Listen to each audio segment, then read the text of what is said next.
Hello everybody, and we're here today to have a look at Stave 3, The Ghost of Christmas Present. This is on pages 23, 24 and 25 of your booklet, and we're going to do tasks 12 and 13. Previously, you would have looked at The Ghost of Christmas Past in Stave 2, where the ghost visited the old school where Scrooge was seen very lonely, and then he was rescued by his saviour, his sister Fanny.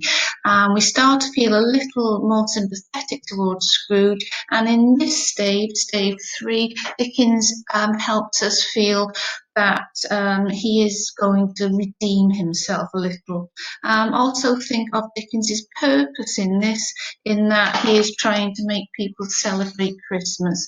So when we see the Ghost of Christmas Present, we feel that Christmas is something we should join in with.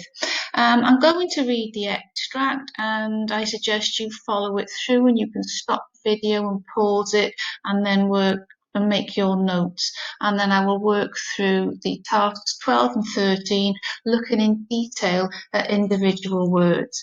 So the extract starts with the new day, the clock has struck, but there's no hand at the curtain at the bedside anymore. It's not like the Ghost of Christmas Past. He sees a light, and it is the light that is significant.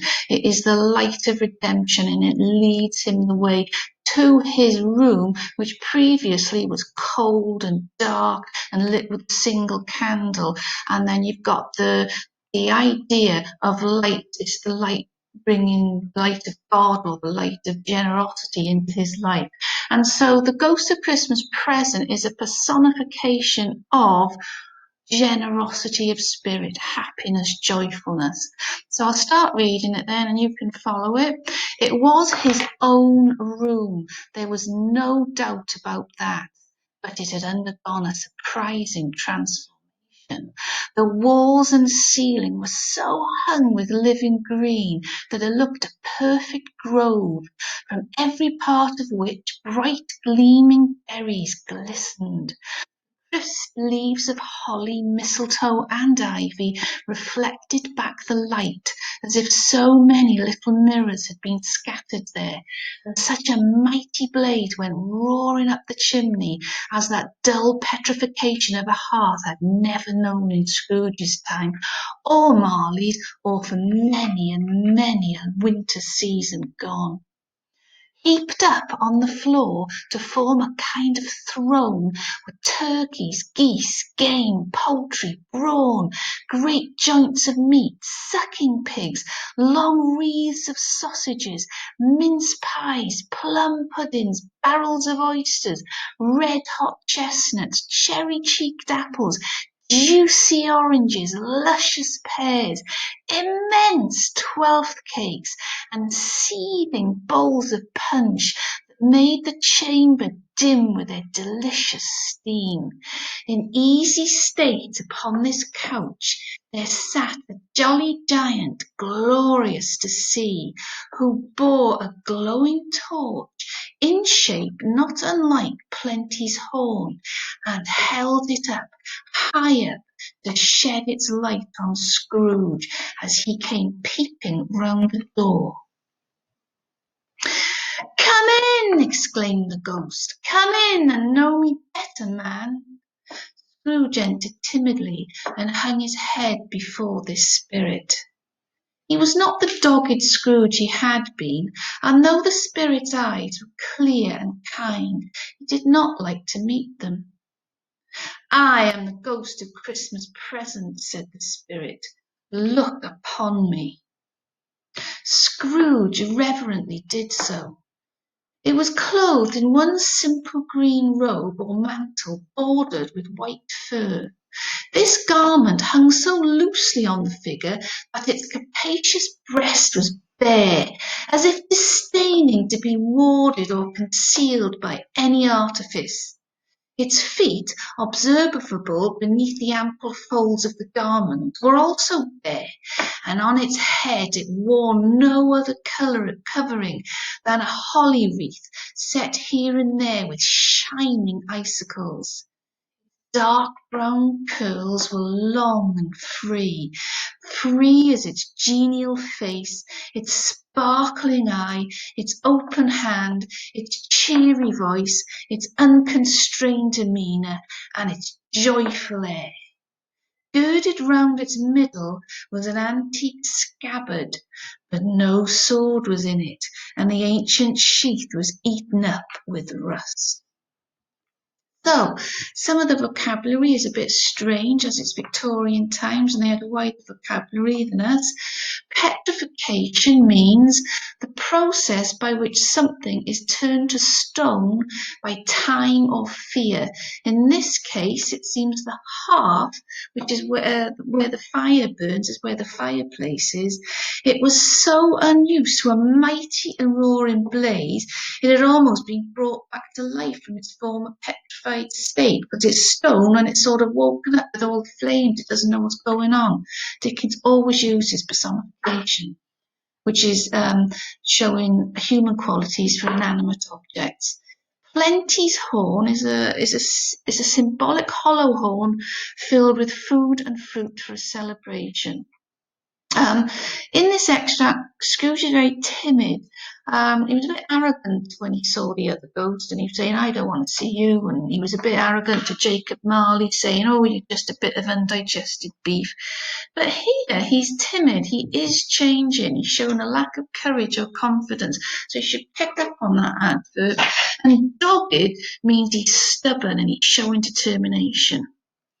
Reverently, I think, is very important. It's linked with religion. Now, Dickens was a very religious man, and this is, it's not just to celebrate Christmas to eat lots of food, which is perhaps how we interpret Christmas now, but it is to show reverence at Christ's birth, and Scrooge is reverent.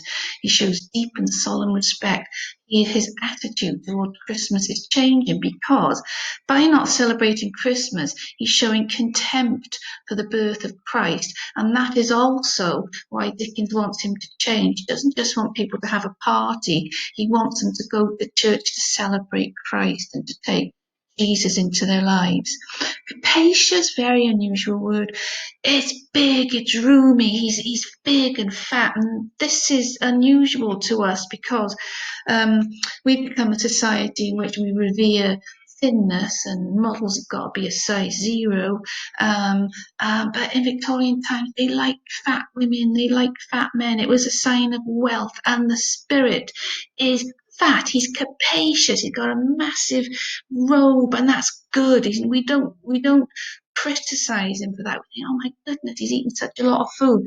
By contrast, Scrooge just eats this horrible bit of gruel, and he's really thin, and that is supposed to indicate meanness, the thin mouth, as we saw in stave 1. Artifice means clever or cunning. He's wishing to deceive. And the ghost is genial. He's friendly. He's cheerful. And his demeanour, his outward manner, behaviour, or appearance, he's happy, which is a fantastic contrast to Scrooge in stave 1, where he's going down the street like a mean, frosty thing. Now then, the questions are, how does Dickens capture the spirit of Christmas in this opening to stave 3?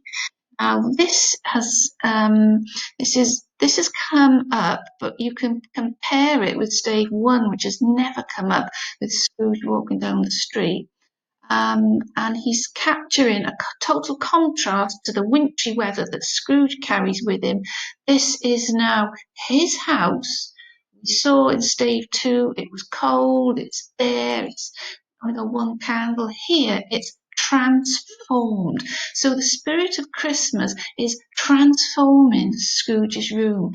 It's undergone a surprising transformation. It now feels much like our traditional ideas of Christmas. Living green, we bring holly into the house, we bring mistletoe. We don't so much bring ivy, but they used to, Victorian times, Elizabethan times, add into the sense of a perfect grove. Grove is a tree, so it's lots of green there, suggesting the kind of luxurious and lovely decorations we might associate with the perfect Christmas scene. It's come alive, and it's a complete contrast to the sterile and austere atmosphere Scrooge had in place previously. It's a big description. It's very, very Victorian in style, and it's a lot of personification. Lovely, yeah, like lovely cheeks of the apples, and listing later lots of the food the ghost uses is lots of food, which is not like Scrooge's usual dinner, which is just a little dish of gruel. It suggests warm, comforting. It's indulgent. Go on, have another massive turkey, and all things we might associate with the spirit of Christmas. And this is quite modern, really, in a way, even though it was 1843, because we do now associate Christmas with loads of food. Why do you think this is important to the message of his novella? We are showing a contrast with how Christmas had been, in which he was really angry, he couldn't go to work, he didn't think he was right, the Bob Cratchit was taking the day off, and this is how it should be. Dickens is showing us that Scrooge's stingy and humbug attitude is only a route to loneliness, bitterness, and unhappiness, whereas Christmas should be a time of generosity, celebration, and togetherness, for enjoying ourselves, but also looking out for our fellow human beings, being generous in spirit and giving to the poor, not saying, "Are there no workhouses?" as he did the night before with the portly gentleman when they asked him to give to charity. Then we come to the wonderful Books of Christmas Present.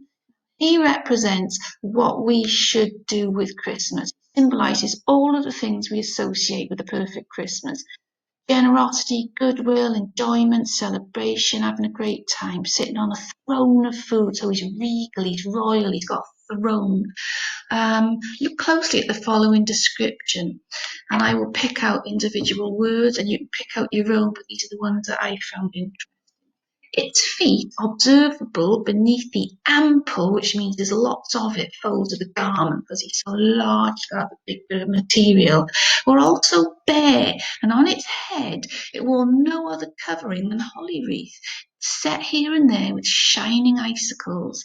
Its dark brown curls were long and free as its genial face, its sparkling eye, its open hand, its cheery voice, its unconstrained demeanour, joyful air, and. It's listing, it's thing upon thing upon thing. It is everything that we want in Christmas. He's generous, he's shining, he's happy, and he's just welcoming everything that Scrooge isn't but will become. So, question is, there's the picture of the shining, happy spirit, and I love his wreath, all full of holly there. He doesn't need a golden crown, that's all we need now. And the method, so you pick out three phrases or words. You have got an hour to write this essay in the exam.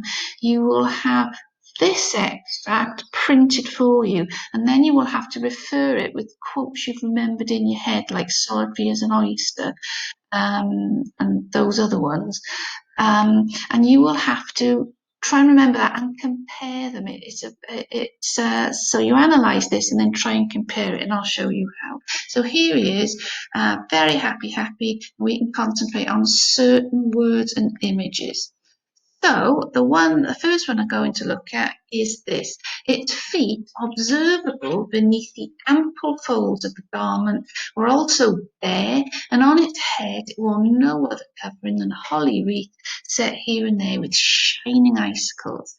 And I can't see the icicles in that picture, but you can imagine it sort of gleaming and clear. So first of all, I'd look at ample. Now you might not know how important to be ample is.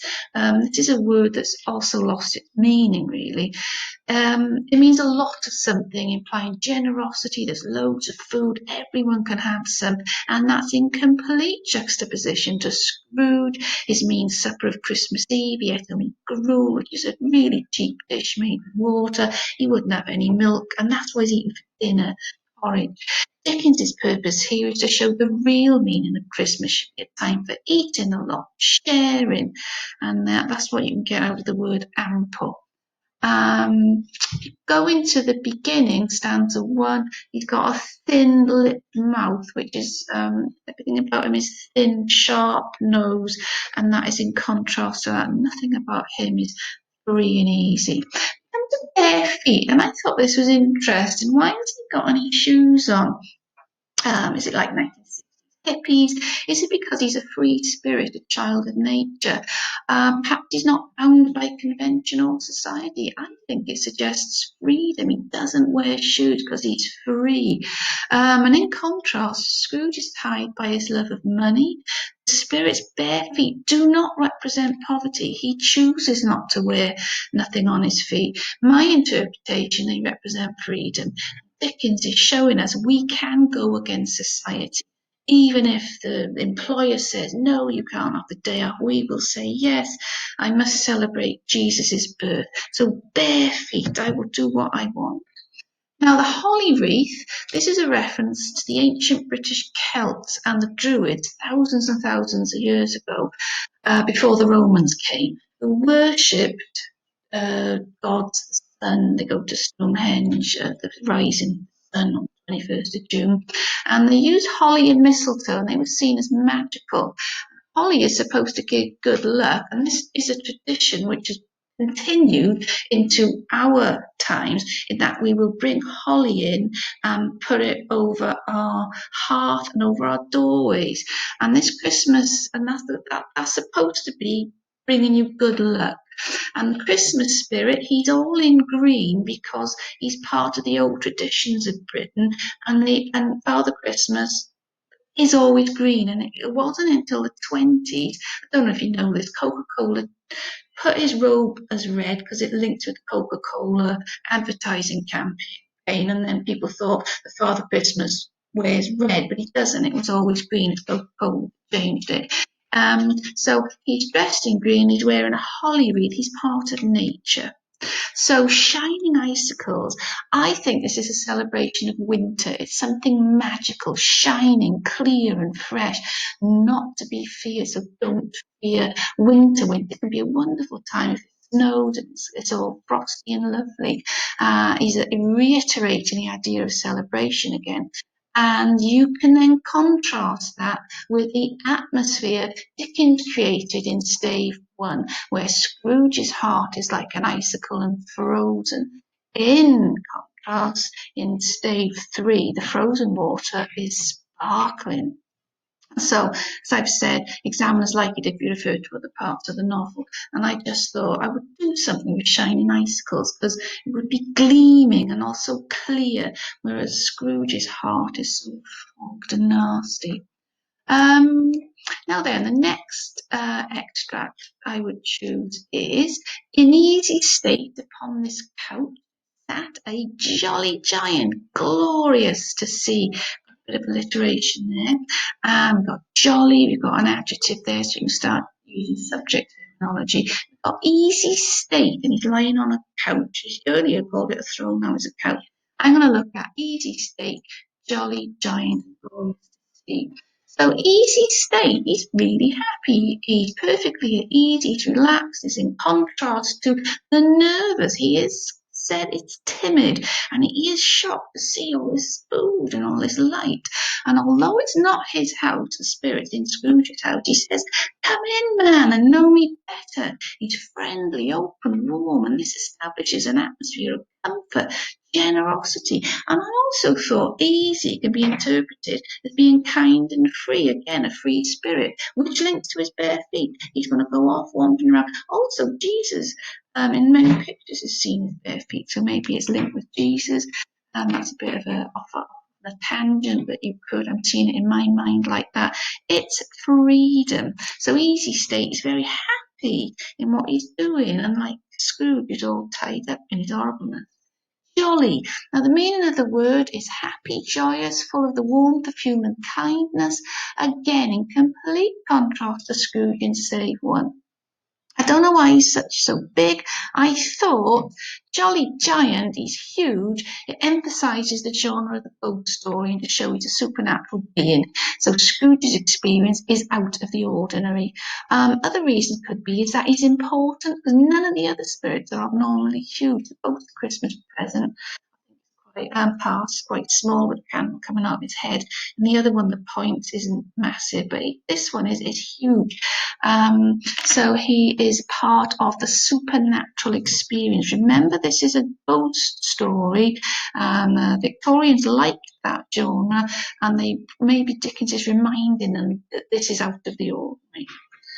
Glorious to see. It's wonderful to look upon the spirit of Christmas because he is celebrating the birth of Christ and he's having a lovely time.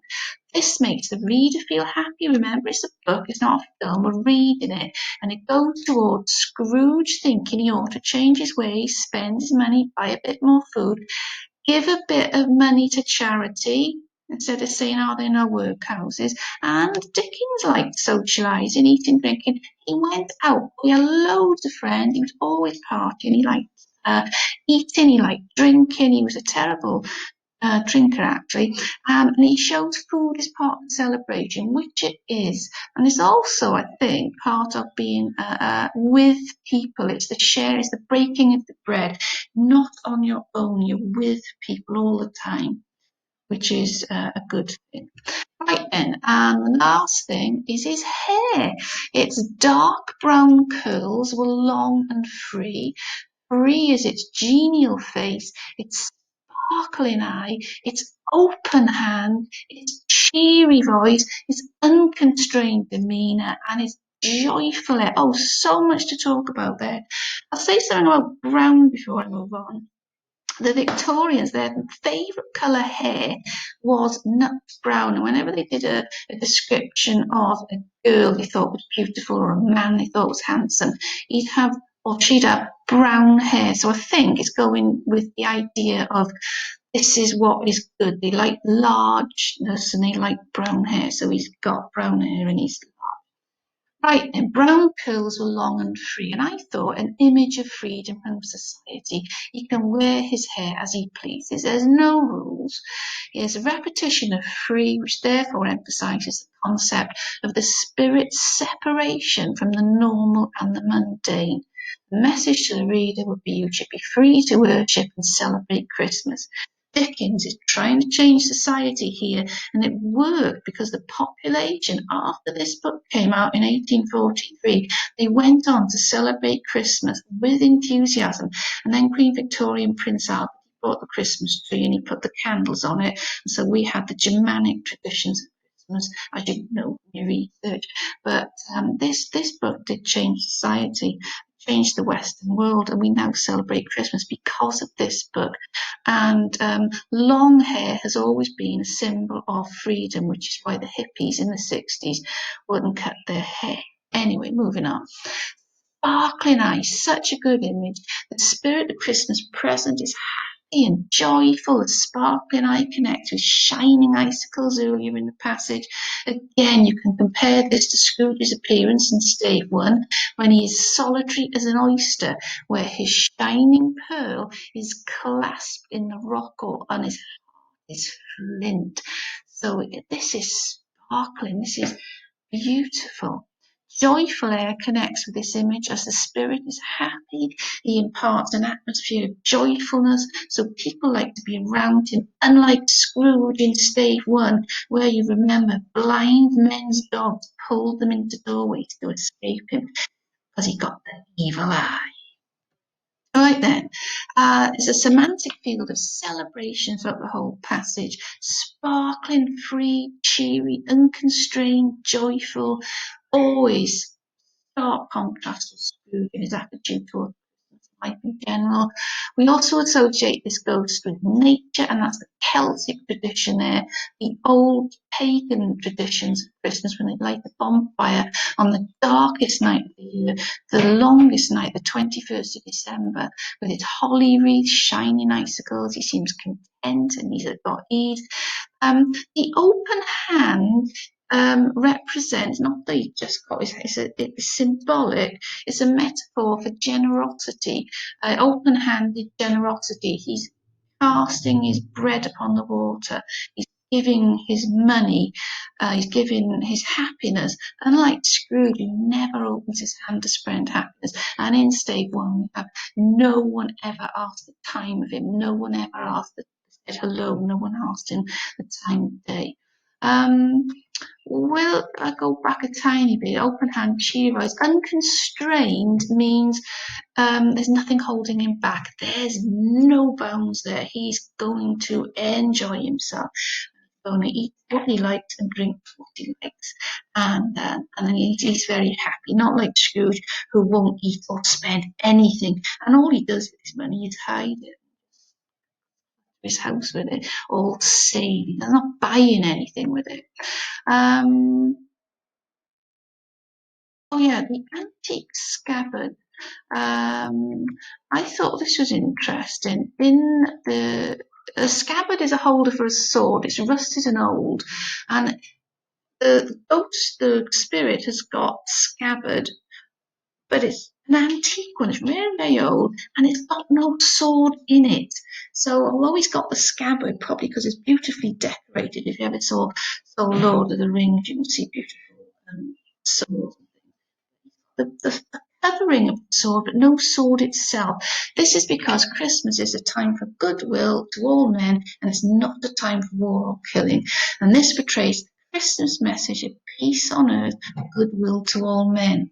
And using these methods, Dickens shows his Victorian audience they should firstly celebrate Christmas, secondly give to the poor, and I should have said thirdly go to church, but I think celebrating Christmas to Dickens would have been going to church as well. It's all bound up with Christ and the worship of Christ, not just eating. And this is showing Scrooge on the path to redemption. Now, there are other words to analyse in that, but you can write a massive essay on just those things I've picked up. Bringing in, I would have brought in stave one there, showing how cold he is, how hard he is, in contrast to the light. And there's also a lot of light in the image, in that the candles are lit, the fire in the beginning of it is shining under the door, and he is bringing the light to Scrooge's cold heart. Right then, I hope you enjoyed that. I hope you find it useful. Your next session is going to be visiting the Cratchits for their Christmas dinner. And I hope you enjoy that one. There you will see how you can be poor but happy. And Scrooge watches that and thinks, oh, I should give them a bit of better wages. Anyway, hope you enjoyed that and enjoyed the Ghost of Christmas Present. Thank you.